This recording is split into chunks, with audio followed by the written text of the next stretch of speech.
Welcome to Energy Law with Energy Law Prof. Today we'll be talking about another potential reason that motivates energy regulation, which is waste. So if you look at the birth of the modern oil industry, it really begins 10 days into the last century, 10 days into the 20th century with the Spindletop Gusher in Beaumont, Texas. So January 10th, 1901, and that gusher, when it came in of oil, immediately doubled global oil production, and it ran uncontrollably for days. So you had tons of oil just spouting out of the earth. One question would be, well, is that waste, right? You have this oil just spouting out, you're not able to use it. And what is waste anyway? How do we define waste? And we have this discussion of it in your book, The State versus Ohio Oil, with a very impassioned discussion of what constitutes waste. But we're going to do our best to talk about some of the definitions that have been used and can be used to define what kind of production is so profligate, you're producing so much that it constitutes waste. Now, one thing we'll see when we talk about the oil and gas industry, and if you've taken my oil and gas class, you'll know, is that American law uses the rule of capture for oil and gas, which is that if you produce oil on your land, it belongs to you even if that oil was ultimately pumped up from a reservoir that you share with your neighbors. And that created a very strong incentive to pump oil as quickly as possible from your land, because if you had a reservoir shared with your neighbor, you better produce it as fast as you can. Now, the result of that was that in oil fields, you would often have, what you might call this iron orchard, sometimes called, of all these wells trying to produce oil as fast as possible. This is a picture of what Huntington Beach looked like in the sort of the mid-century. So I don't know if any of you have been to Huntington Beach recently. Surf City, USA doesn't really look like that anymore, but that is the kind of overproduction we saw. Here's another, my sort of favorite beach, Venice Beach. This is what it looked like during that oil boom. Now, remember last time when we talked about market power, and we talked about the downside of having a monopolist, because when the monopolist reduces production, they raise the price overall in the market, and so they get more money overall while imposing this deadweight loss on society and also reducing the buyer's surplus. But now let's kind of flip our perspective and think about the state as kind of a monopolist of some resources like oil and gas. Because the United States was, for half a century, the world's dominant producer of oil. So, the United States was often producing 2/3 or even 70% of all oil around the world. And Texas itself was producing about 25%. So during that time period, it was almost like Texas, if it chose to, was almost like the monopolist. And the United States was almost like the monopolist of oil, where it all of a sudden had an interest in high oil prices. Now, often today, we think about politicians wanting low energy prices. But there was a time when the U.S. was the dominant oil producer where U.S. interests might be served by high oil prices. So they're almost like that monopolist. They want to reduce production to increase prices. So Texas often once produced 1/4 of the world's oil during that initial boom up to World War II. This is all, by the way, from this great chart called the Oil Age. It's in my office if you ever want to come check it out. But it basically shows some of the key events in oil production over time, where a lot of that oil was produced. And what you can see here in light blue is oil production in the United States. You can see that was dominant in the early years, but then after World War II, as oil production and economic growth around the world ramped up, a lot of other places in the world started producing a lot of oil. So after World War II, 1960, OPEC, the Organization of Petroleum Exporting Countries, was founded, and in 1965, Middle Eastern oil producers surpassed the U.S. as a producer of oil. So the U.S., which had been by far the world's #1 producer, through World War II and in the decades of fast economic growth that followed, gets surpassed by Middle Eastern production.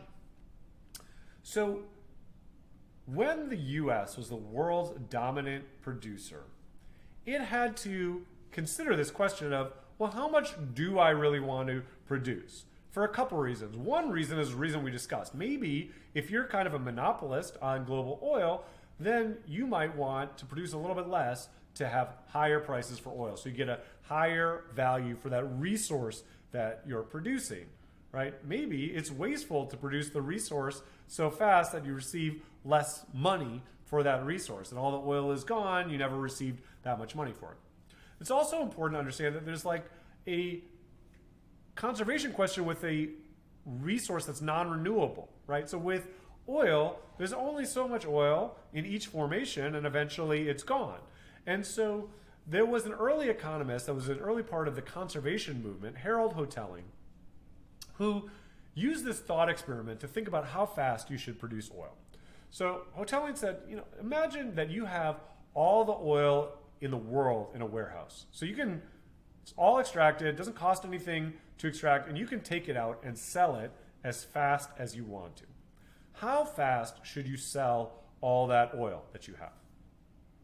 Well, you don't want to sell it all at once because, of course, nobody would really know what to do with oil before you sold it, and so you'd flood the market, get very little low price, and then it'd all be gone.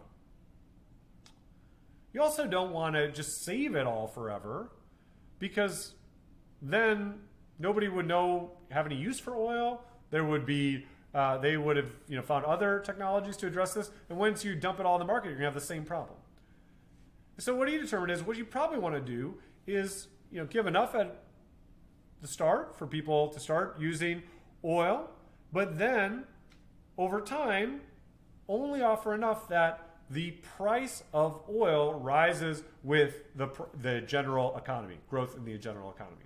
So why is that? Well, if the general economy would grow faster than the price of oil in your warehouse, well then sell a little bit more oil and invest in the economy. You'll make more money that way. But if by contrast, the price of oil is going to go up faster than the price of the economy, well then hold back a little bit more oil because that oil is going to be worth more in the future. And so basically, the takeaway from his idea is that if you had control of all the oil, you would want sort of a smoothly ramping up price with the value of the economy. And if you look at the price of oil overall, you see it doesn't really follow that pattern. So this is a picture from the Crude Chronicles of the inflation-adjusted crude prices from 1864 to now, and what you see is it jumps all over the place. Now it's inflation-adjusted, so you wouldn't expect to see such a quick ramp up, but you should expect, okay, if there was somebody in charge of how fast this was sold, we would see more smooth prices. Now when you look at this a little bit more carefully, you will actually see that there were some sort of anomalous time periods, it seems, where you had pretty smooth pricing at least. And one of maybe the biggest anomaly you'll see is like the 30s to the 70s with very smooth oil prices, and maybe some other areas where they tend to be a little bit more range bound instead of very volatile. Okay. You can see the same pattern in another chart that has a little bit more annotation. You're welcome to look at this of some of the big sort of price events for those crude oil prices, again from the US Civil War until almost now. But one explanation for what's going on here is that the period where you have the least volatility in prices is the period where there really was somebody in charge of keeping prices smooth, right? Following sort of that Hotelling pattern, which is, if we think prices are going to be higher in the future, then let's hold back a little bit more oil and restrain production. And that was this Texas era from the 30s to about 1970. And what you can see here is this is a chart that's showing you the overall volatility, both in the light blue and the dark black, the dotted line, during some of these different periods. And what you see here is during that Texas era, when Texas dominated production, what actually happened during that period was that the U.S. states, working together, basically decided on how much each state should produce to limit oil production to the market to ensure stable, reasonable prices. So the prices weren't too low and prices weren't too high. And that provided massive benefits to those producers because they knew, prices weren't going to crash when a little supply went on the market and prices weren't going to go through the roof. They were basically always going to get a decent price for the oil that they sold because they would rein back or increase production to keep that price relatively steady. Now you might wonder, okay, so that was when the US and Texas in particular were dominant in oil markets. Is there now anybody who can manipulate those oil markets? And you might think of OPEC, the Organization of Petroleum Exporting Countries.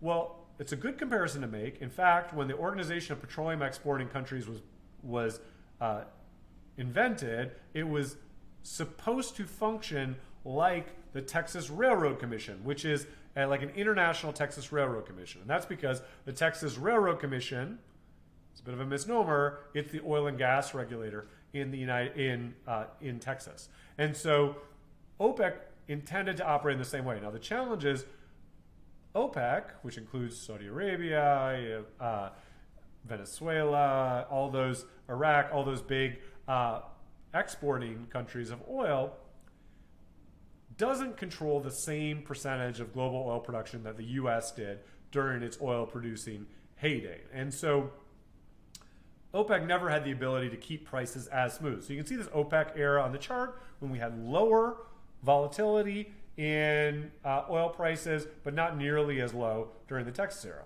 Also note, if you go back, it was also a Rockefeller era when Rockefeller controlled at least oil distribution around the United States in ways that could lead to more smooth prices. Now, you might say, well, what relevance is this to the United States now? The United States now, it does produce a lot of oil, and for certain states like Texas, might rather have high oil prices or at least stable oil prices.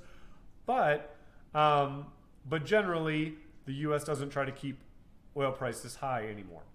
Well, it is still relevant in certain areas because it's relevant to this question of what constitutes waste.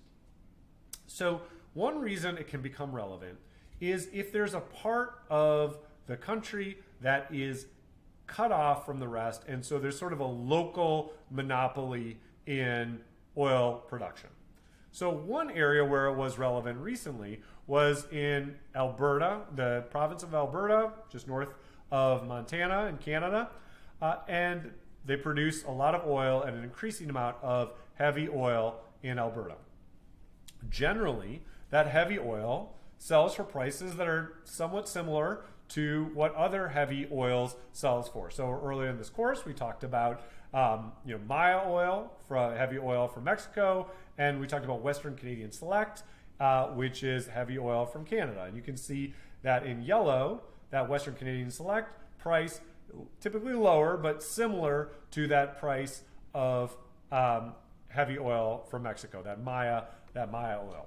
But I want you to note that in right around end of 2018, start of 2019, prices for Western Canadian Select dropped way, way down. Well, why is that? Well, that is because there was so much oil being produced, there weren't enough pipelines to get that oil to market. And in that kind of isolated market, if you had more oil that was produced than could get out of Alberta, basically prices could drop very far down as people bid to be on those insufficient pipelines on the way out, because that market was relatively isolated by the inability to egress, to get out of Alberta. So one question is, well, does this basically amount to waste at some point? If you're producing that oil for prices, about $10 a barrel, is that ultimately wasteful? And certainly if you're selling the oil for $60, $70, you're getting something of value. If you're selling it for $10, it would be better just to hold that oil and sell it later. And in fact, that's what the Albertan government determined. So Alberta, at this period where it was reaching these very low prices, adopted this oil cut plan, which was you have to cut your production by 8%, every producer in Alberta. And so the idea of that was, like a monopolist, we're going to reduce our production a little bit, and that's going to boost prices. And you can see it pretty quickly boosted prices basically back up to the, close to that mile level. In fact, prices more or less overnight went from $14 a barrel to $42 a barrel. So they tripled. So like a monopolist, the state is able to, in a circumstance where you're producing these oil and gas at very low values that almost seems wasteful, given that it might be sold for more over time, they can say, you know what, everybody cut back their production. Now that issue, you might say, okay, well, that's Canada. They don't have enough pipelines to get all of their oil out. How does that really apply to the United States? Well, one market where we have seen very low prices and we've seen product, oil and gas produced maybe in a wasteful fashion is with natural gas production in our shale field. So we've talked about how in shale production, when you have fracking, you often get oil and gas coming together from the well. And so if you have a well where you're producing the oil and selling it profitably, you're often having natural gas come as well. Now, when that natural gas is coming out the wellhead, if you don't have any place to sell that natural gas, you may just have to flare it off and burn it so that it doesn't, you don't have methane released to the atmosphere, because methane would be even worse for global warming than the carbon dioxide from just burning off that natural gas. And that flaring has become has become very common in some of those shale fields where a lot of oil is produced, but maybe there's not a market for that natural gas yet. And as we've talked about, sometimes it takes quite a while to build the pipelines that you would need to connect that natural gas with markets that need natural gas. So even though that natural gas might be very valuable in the future, it might be worth nothing right now. You might be better off just burning it off. And so you can see natural gas just being burned off at hundreds of wells here in North Dakota. So you can see the Gulf Coast, you can see the Great Lakes, you can see Minneapolis here, you can actually see Dallas down here at the bottom. But what you see here in western North Dakota is hundreds and hundreds of wells that are just burning off natural gas, because often, prices it might not be worth it to actually build a pipeline to connect that to the market if natural gas prices are low enough. And so you can see that in North Dakota, we had, increasing flared volumes of natural gas here in yellow. You can also see this in Texas. So in West Texas, in the Permian, you can see again hundreds of wells flaring natural gas, and they're often have to often keep at least a little bit lit for safety reasons. But you also have big flared volumes as well. So we saw huge flared volumes of gas in 2019 in Texas. At that point, Texas was flaring more natural gas than many states use, and that natural gas at the same time was extremely valuable at different parts of the world. So one question you might ask is, is there a role for the state in these circumstances to say, you know what, if you're just burning off natural gas, that's wasteful. We need to use that approach that we used for many years, and Alberta just recently used for oil, which is let's slow down production a little bit so that people get a better value for that natural gas.